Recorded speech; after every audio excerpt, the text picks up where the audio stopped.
Okay, now here's the slow-mo video. The other one I only had a minute, so I kind of yabbered off. 98 Jeep Wrangler TJ, Rubicon Express long arm lift kit. That lift kit, at very minimal, will be sold with that frame. We usually don't like buying these because we like to get the frames out of them unmolested.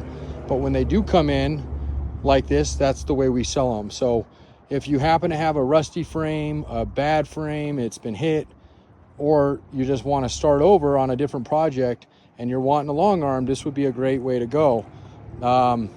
Otherwise, that is not going to be sold separately. I'm not going to piecemeal it off, at least not right now. We'll see later.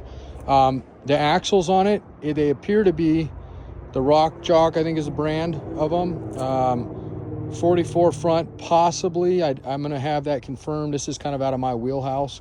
Looks like there's some tasty stuff on it, as they say. So upgraded steering, ARB lockers, it appears to be. I mean, I see airlines up here. I didn't look too close on to see where the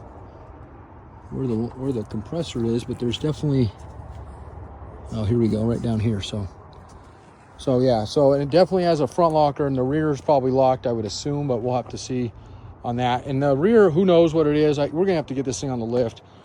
A couple reasons: one, give you a much better look at it, and two, we'll pop the covers and make sure they're good inside. And it's got low miles on it, but that doesn't mean those axles were put on new. Those were probably put on secondhand, meaning that they bought them.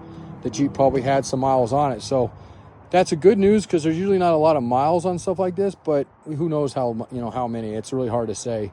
We can go off of what the Jeep has, which is like 130, and kind of hope for the best there. So a front TJ axle will bolt into an XJ, an MJ, and with not much modification, a ZJ. But do remember this one, it's just got that 45-degree tilt on it, or whatever they call them. I got a buddy who knows this shit a lot better, and he gave me the lowdown. So as much as I've been doing Jeep parts for 21 years, a lot of information in my mind, I don't have a ton of resource or of knowledge with aftermarket. So I'll follow my sword and tell you that up front. But I do have a few people in my Rolodex I can call and get answers for on those guys. And then once we get them out and whatnot. But ideally, again, not necessarily a must, but because this says set up with the long arm, the frame's been modified for that, these axles are configured this way, this would more than likely be a really nice setup for somebody that might be in the Midwest, East Coast, that was wanting a new frame anyway and doing some upgrades. Maybe they already have a long arm, or maybe they wanted to go with a long arm and have the opportunity to buy this rolling chassis with that. Happen to need a low miles motor? Fantastic. Okay, it's got a manual transmission. I know that's going to come out. It's not sold yet, but I do have the bell housing spoken for, although we could probably work something out with that. If I had to come up with a bell housing for the other guy, I would. It was an external slave setup we sold. So, all right. And yeah, so it's got a nice hard top with a really nice rack on it. Usually, and this is a factory top. So factory top means you can get stuff on them. You can get glass on it if you break glass. Hopefully you don't. Typically, racks aren't something that, I want to have on a top, because you have to be fairly invasive to bolt that thing on there. But this one was set up nice. Looks like somebody probably at a dealer or something did it. It's hard to say, but it was done, it was done with some surgical instruments and not a drill, it looks like. So if you know what I mean by that, I think there's a better saying for it. But anyway, the rest of this thing, it's got a ton of rock rash on the tub, so I don't think we'll probably get a good tub out of it, although the floors were probably okay. We'll see about that. The doors are nice. This one's got a little bit of a lip right here on it, you can see, and it likely they hit the tub, because you can kind of see damage here, and maybe when they came off it. It's got just the bottom edge, though. You can see it's actually nice and flat. It's just that just right where you can almost see right where it comes down and meets the inner door part, where it's kind of pulled a little bit. So we'll discount those for that. Otherwise, they look clean. We do sell the mirrors separately usually. And the panels on the inside look to be clean. Typically, these kind of panels with the shape they're in, we get a little bit more for. So we can either keep them discounted and maybe pull off a different pair of panels that are not as clean, or we can get a little bit more for them. It just depends. But usually they're cracked, almost all of them. I was gonna see if somebody's fixed it. It doesn't look like it. So to have non-cracked doors is kind of been crazy, the panels, because they always crack up here. But, and they're an agate, they're the darker color. They're a little scratched, but they're in pretty good shape actually, considering again. So that door is beautiful. It's got some scratches on it, but I don't see any damage on either one of those except for that lip on the bottom of the other side. And then coming around to the back, Smitty-built rear bumper, tailgate that's got damage on it. Looks like they had maybe too heavy of a tire on it at one time. Like I said, the tub isn't great, but the rest of it should make up for the tub. And there's your Rubicon Express long arms. Got a nice set of sliders on it.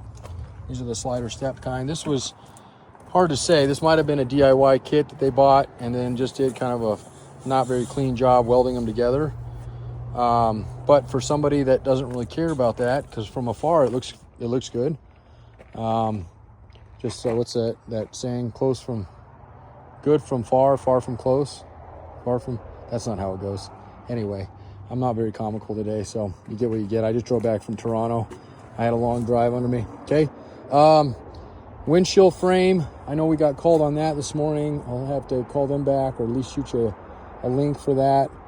That looks to be great shape. I don't see anything on that. Might be a couple little rock chips, but pretty solid there. That glass, we normally don't upcharge for glass, so that's kind of a freebie, and it looks to be good. But do make one thing is if we ship this like local or picked up local, or we bring it to Denver next time we come, we can definitely ship or bring it down with that. See, 108,000 miles. It's actually lower. I thought it was 130. It's super low miles on this thing. Anyway, but if we bring it down with us, I can bring the glass with it, so you can save on some money on the glass. Because normally we pull these. The reason we pull them are two reasons. One is they're super heavy with the glass. Not sure why that is. They're just really heavy, and it causes them to be really expensive to ship. And the second reason is they usually break anyway.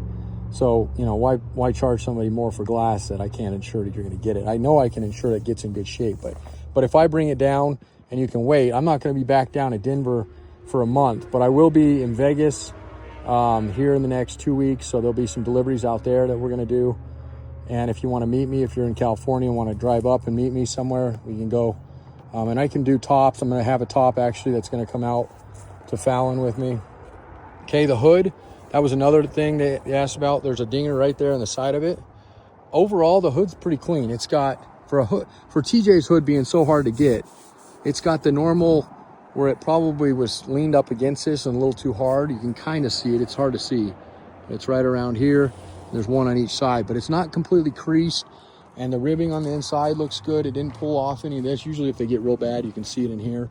So I would still give this like a B grade as far as a hood goes, considering, like I said, how difficult hoods have been to get. Grill looks clean.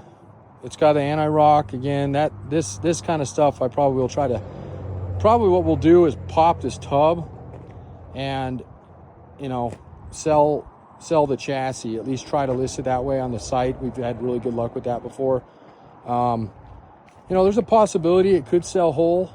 I would almost bet money the top and doors will come off no matter what, especially once we take a deposit on these doors. And hard tops have been hard to get to, so, and we could still sell it whole otherwise than that. But we'll have to see on it and go from there. So questions, comments? Let's crawl underneath and see what kind of T-case it has in it. Because if it's got nice axles, you might have a good T-case up in there. And it appears it's just a 231. Of course, my dogs decided this is the place they want to shit in the yard, so there's shit all over the ground back here. Well, there's your rear axle.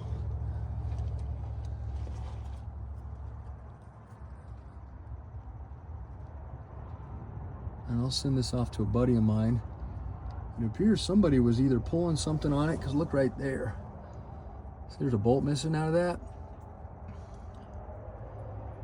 So either they didn't know they broke it. It's hard to say, but it does have an SYE kit on this 231. And we're thinking it's a 231. We'll have to look a little closer at it. That one's in there. See that little bolt? That's what should be on the other side. I can't imagine that wasn't banging around or clanking, because that's about the only thing that there's, you know, holds these things in. But you can see it's got this, it's hard from looking at, but looks like it's got a full skid system on it. And then there's the axle, of course, on the front. So I always tell people we don't do a lot of aftermarket stuff. When we get one in like this, it's awesome. We're more than happy to have it because we get a lot of calls on this stuff. But we really are an OEM yard and like to stick that way. So I'm just gonna double check this doesn't have. Yeah, it's just a 231. It doesn't even look like it's got any fancy Terralo or anything on it. So just an SYE, factory SYE kit. And it's hard to say about the front drive shaft, but it's got probably a replacement of some kind on there. All right, so questions, comments, concerns, let me know. I'm gonna take some pictures while I'm down here. 303-666-9020.